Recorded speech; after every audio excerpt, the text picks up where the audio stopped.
வணக்கம். நலம் நலம் அறிக. இந்த எபிசோடில் நம்ம டிஸ்கஸ் பண்ண போகிறது வந்து B2 வைட்டமின் பற்றி. B2க்கு இன்னொரு பேர் இருக்குங்க, ரைபோஃப்ளேவின் அப்படின்னு சொல்லுவாங்க. ஸோ இதோட இம்பார்ட்டன்ஸ் என்ன, இதோட டெஃபிஷியன்சிஸ்லாம் நல்லா வந்ததுன்னா என்னென்ன பிரச்சனைகள் வரும் அப்படிங்கிறத வந்து பார்க்கலாம். இப்போ B2 ரைபோஃப்ளேவினோசிஸ் அப்படிங்கிறது வந்து என்னென்னா, டெஃபிஷியன்சி இருந்துச்சுன்னா வாயில் நிறைய இஷ்யூஸ் வரும். அதாவது கார்னர்ஸ் ஆஃப் த மவுத் இருக்கு இல்லையா, இந்த சைடில் வந்து கிராக் எல்லாம் ஆகும். அதே மாதிரி வாய்க்குள்ளே நிறைய புண்ணு வரும். நம்ம பல தடவை பார்த்துருப்போம், வாய் புண்ணு வருது அப்படின்னு சொல்லுவோம். அதாவது நாக்கில் வந்து வெள்ளை கலரில் ஒரு பேச்சஸ் வரும். சம்டைம்ஸ் உதட்டில் பார்த்தீங்கன்னா அண்ட் இன்சைட் ஆல்சோ இது மாதிரி ரெட் கலரில் இருக்கும். ஸோ இந்த மாதிரி மவுத்தில் அல்சரேஷன்ஸ் மாதிரி வரும். அது வந்து ஸ்டொமடைட்டிஸ் அப்படின்னு சொல்லுவாங்க. அதே மாதிரி க்ளாசைட்டிஸ் அப்படிம்பாங்க. நாக்கே வந்து பார்த்திங்கன்னா அப்படியே நல்லா பளபளன்னு இருக்கும், ஒரு மாதிரி திக்காக இருக்கும். அண்ட் சம்டைம்ஸ் சில பேர் தூங்கி எழுந்ததுக்கப்புறம் பார்த்திங்கன்னா அப்படியே லைக் உதடெல்லாம் வீங்கி, நாக்கெல்லாம் வீங்கி தடிப்பாக இருக்கும், இல்லைன்னா அப்படியே ஒரு மாதிரி ஸ்மூத்தாக க்ளாஸியாக இருக்கும். ஸோ க்ளாசைட்டிஸ் அப்படின்னு சொல்லுவாங்க. ஸோ இந்த மாதிரி conditions, okay. So mouth ulcers, mouth source and உள்ளே இருக்கிற மியூக்கோசல் லைனிங். இப்போ வாய்க்கு உள்ளே, இப்போ சீக்குள்ளெல்லாம் பார்த்தீங்கன்னா வழுவழுன்னு இருக்கு இல்லையா, அந்த சலைவேஷன் இருக்குது, மியூக்கஸ் மெம்பரேன் இருக்குது, அதுலேயே வந்து அல்சரேஷன் மாதிரியெல்லாம் வரும். ஸோ இந்த மாதிரி பிரச்சனைகள் வரும்போது நீங்கள் கண்டிப்பாக உஷாராயிக்கணும். ஏன்னா B12ஓட டெஃபிஷியன்சி இப்படி தான் வந்து மேனிஃபெஸ்ட் ஆகும். இது மட்டும் இல்லை, லைட்டு இப்போ கேமரா லைட் ஆகட்டும், இல்லைனா நம்ம ஏதாவது ஒரு ரூமுக்கு போகிறோம், மற்றவங்கெல்லாம் நார்மலாக இருப்பாங்க, ஆனால் அது என்னடா அது பளிச்சுன்னு இருக்கே, கண் அப்படியே கூசுதே அப்படின்னு சொல்லுவாங்க இல்லையா. இப்போ அந்த லைட்டோட சென்சிட்டிவிட்டி தாங்க முடியாது அவங்களால, ஐயோ முடியல, ரொம்ப கஷ்டமாக இருக்குது அப்படின்னு சொல்லுவாங்க. ஸோ இந்த மாதிரியான இஷ்யூஸ். அதே மாதிரி இப்போ கன்ஜங்டிவைட்டிஸ், இப்போ கண்ணில் இன்ஃபெக்ஷன் வருது இல்லையா, இப்போ நம்ம மெட்ராஸ் ஐ அப்படிலாம் சொல்கிறோம். ஸோ கன்ஜங்டிவைட்டிஸ், இந்த மாதிரி இன்ஃபெக்ஷன்ஸ் எல்லாமே வந்து பார்த்திங்கன்னா you have a lot of link to B2. So B2 deficiency எப்படி தவிர்க்கிறது, எந்த மாதிரியான ஃபுட் ஸ்டெப்ஸ் எடுத்துக்கணும் அப்படின்னு பார்த்துக்கிட்டிங்கன்னா, கண்டிப்பாக பருப்பு வகைகள் எடுத்துக்கலாம்.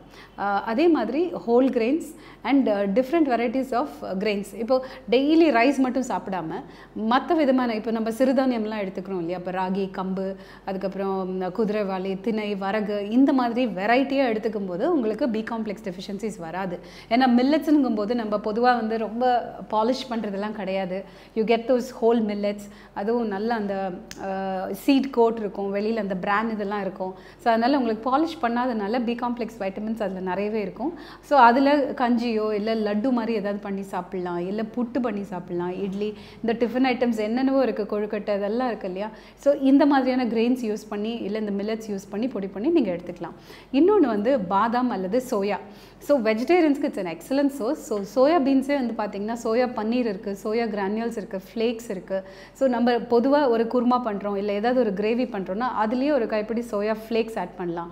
இல்லை சோயா சங்க்ஸ் வந்து கண்டிப்பாக நீங்கள் வந்து வெஜிடேரியன் புலாவ், அந்த மாதிரி வெஜிடேரியன் டிஷ்ஷஸ் பண்ணும்போது அதுலேயே அதை ஆட் பண்ணிக்கலாம். ஸோ மிக்ஸ்ட் வெஜிடபிள் புலாவாக இருக்கலாம், biryani, or else it can be even a vegetable curry. அதில் இது வந்து ஒரு வெஜிடபிள்க்கு பதிலாக நீங்கள் இதை ஆட் பண்ணிக்கலாம். சோயா பீன்ஸே வந்து சன்னா மசாலா பண்ணுற மாதிரி கூட நீங்கள் ஆட் பண்ணிக்கலாம். ஸோ சப்பாத்திக்கு சைட் டிஷ்ஷாக எடுத்துக்கலாம். ஏன்னா குழந்தைங்க சம்டைம்ஸ் அதை சாப்பிட மாட்டேன்னு அடம் பிடிப்பாங்க. So you can actually try this. So soya இல்லை ராஜ்மா, பிளாக் பீன்ஸ் இதெல்லாம் இருக்கு இல்லையா, இது எல்லாத்தையும் வேக வச்சுட்டு நல்லா மேஷ் பண்ணி பொட்டேட்டோவோட மிக்ஸ் பண்ணி அதை ஒரு டிக்கி இல்லைன்னா கட்லெட் மாதிரி கூட பண்ணி கொடுக்கலாம். So that's also another option. கீரை வெரி இம்பார்ட்டண்ட். ஸோ கீரை வந்து நிறைய பேருக்கு பிடிக்காது. So the best way will be to mask it. அதாவது சப்பாத்தி ஆகட்டும், பூரி ஆகட்டும், இல்லைன்னா ஏதாவது இப்போ சிக்கன் ஏதாவது பண்ணுறா இருந்தால் கூட அதுலேயே கீரையை மிக்ஸ் பண்ணி ஏதாவது டிஷ்ஷஸ் பண்ணி சாப்பிட்டோம் அப்படின்னா உங்களுக்கு இந்த B2 டெஃபிஷியன்சியை வந்து தவிர்க்கலாம். B2 டெஃபிஷியன்சி இப்போ வாய்ப்புன்னு வரும் அப்படின்னு சொன்னேன். So not just B complex, அது கூடவே வைட்டமின் சியும் கம்பைன் பண்ணி எடுத்தால் இன்னும் பெட்டர்.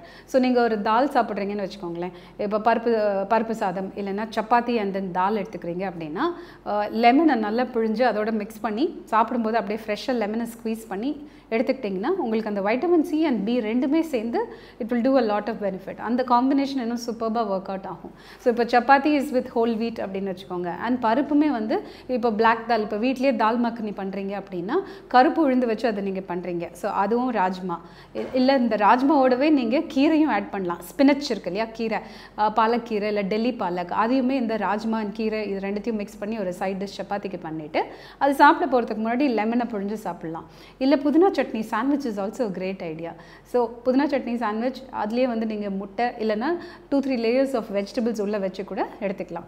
சாலட்ஸ் பண்ணும்போதுமே வந்து லெட்டஸ் லீவ்ஸ் இல்லைன்னா புதினா, கொத்தமல்லி, இதெல்லாம் பொடியாக நறுக்கி போட்டுட்டு சாலட்ஸ் கூட எடுத்துக்கலாம். ஸோ இந்த மாதிரி ப்ராக்டிக்கலாக ரெகுலர் டயட்டில் இதை இன்க்ளூட் பண்ணிங்கன்னா உங்களோட B12 டெஃபிஷியன்சி நீங்கள் டெஃபினட்டாக தவிர்க்கலாம். இதை ட்ரை பண்ணி பாருங்கள். அது மட்டும் இல்லை, நான் வெஜிடேரியன்ஸ்க்கு ஒரு நல்ல விஷயம் என்ன அப்படின்னா, you can definitely take liver. நிறைய பேர் ஆர்கன் மீட், அதாவது இந்த லிவர் அப்புறம் இந்த கோழியோட தீனி பையெல்லாம் இருக்குது இல்லையா, அதெல்லாம் சாப்பிட்றதுக்கே ரொம்ப பயப்படுவாங்க. தயவு செஞ்சு அதை எடுத்துக்கோங்க. ஏன்னா பி காம்ப்ளெக்ஸ் வைட்டமின்ஸ் அதில் நிறைய இருக்குது.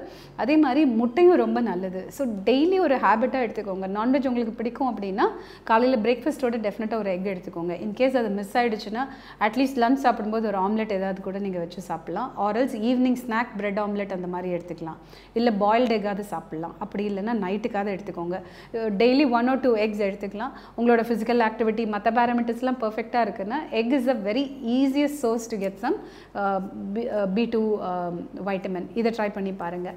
ஸோ ஈரல், மட்டன் போன் சூப் இதெல்லாம் விட்டுடாதீங்க. வீக்லி ஒன்ஸ் எடுக்கிற அந்த கூட it is fine. And in case உங்களுக்கு மற்ற ஏதாவது காம்ப்ளிகேஷன்ஸ் இருக்குது, வெயிட்டு குறைக்கணும், அந்த மாதிரி கண்டிஷனில் probably you can avoid organ meat. But otherwise ஒரு ஹெல்த்தி இண்டிவிஜுவலுக்கு organ meat or mutton soups இல்லை நான்வெஜ் டெஃபினட்டாக இன்க்ளூட் பண்ணலாம்.